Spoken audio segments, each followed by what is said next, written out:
tutorial. N-ai dat încă?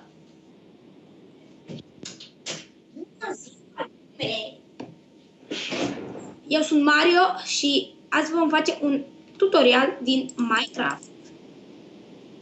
Da, bine, eu am ultimele cuvinte, dar da. Din câte ați văzut, am făcut și un tutorial mișto, în care v-ați râs, presupun. Na. Cum să nu vă râdeți voi, mai ales voi? Na, hai mai repede la mine să facem casa aia, că mă disperă jegul, pârța, casă, pârța, basă. Hai, bă, așa, nu înțeleg. Hai să, întâi să, cum să zic, mă rog, hai. Să văd la câte pătrățele distanță să fac casa. Hai, mă, vii. Lasă-mă că am eu, hai. Luăm după aia tot lemnul. Hai să văd dacă mai trebuie, dacă... Na. Lasă-mă căței să vină... ba, nu, lasă-i acolo, de fapt. Am și eu 4 căței, dar trebuie să le fac level, să le pun nume. Hai, mă, vii! Hai, mă, Hitlere. Oi, băga mea.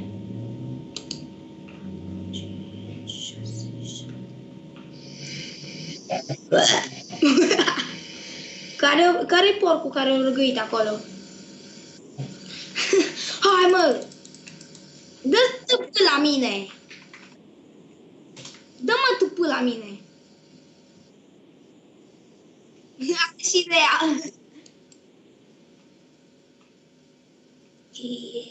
Mor, Sal. Mi-a scris lui fondator, Sal. Ia tu te vezi aici dacă prinde protecția. Că ție nu ți-am dat încă pe salou. Hai, mă, să vezi. Du-te în față. Du-te, mă, în față să... Ia, încearcă să spargi aici dacă mai prinde protecția. Să verific întâi cât de mare să o facem. Bă, ești nebun? Bă, oprește-ți câinele, bă! Bă, oprește-ți câinele! Oprește-ți câinele! Dă-i! Hai aici! Hai, mă! Bun.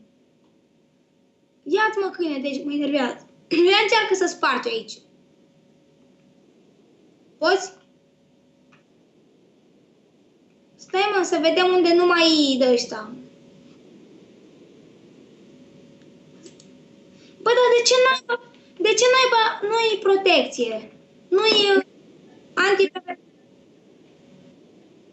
Dar de ce nu-i protecție anti-PvP? Ha? Păi și cum? Care-i protecția anti-PvP? Că eu am pus aici un bloc de diamant.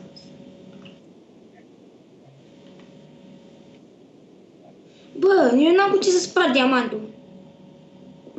N-am cu ce să sparg blocul... Ba, da.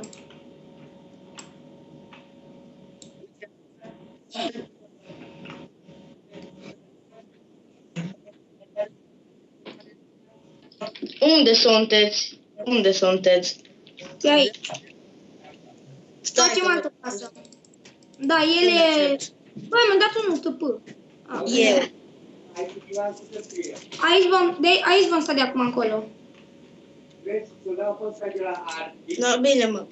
Unde?